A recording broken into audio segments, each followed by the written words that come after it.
प्रार्थना श्री गुरुदेव से यह स्वर्ग संसार हो, अति उत्तम जीवन बने परमार्थमय व्यवहार हो।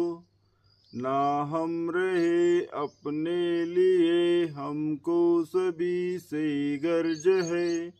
गुरुदेव यह आशीष दे जो सोचने का फर्ज है। हम हो पुजारी तत्व के, गुरुदेव के आदेश के, सच प्रेम के, नित नेम के, सतधर्म के, सत्कर्म के। हो चीड़ झूठी राह की, अन्याय की, अभिमान की, सेवा करन को दास की, परवाह नहीं हो जान की। ओम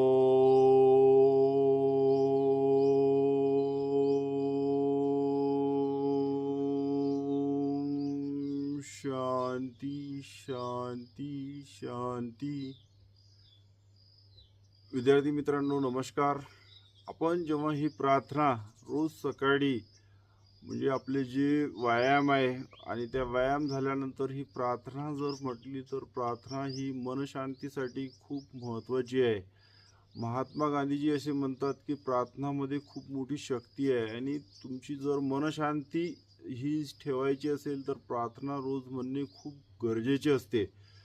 त्यानंतर जर तुम्ही राष्ट्रसंत तुकडोजी महाराज यांचे विचार पाहिले तर त्यांनी ही प्रार्थना लिहिलेली आहे आणि अशा प्रार्थना खूप साऱ्या आहे आपल्या देशामध्ये। त्या प्रार्थना फक्त जनकल्याणसाठी, त्यानंतर आपलं जीवन हे सेवाभावासाठी समर्पित केलं आणि आपण इतर लोकांविषयी आदर आपुलकी मान असा ठेवला तर आपण नक्कीच खूप मोठं कार्य करू शकतो आणि आपल्या समाजासाठी, आपल्या देशासाठी आपण आपलं जीवन समर्पित करू शकतो आणि आपलं जीवन सार्थकी करू शकतो। तर धन्यवाद मित्रांनो।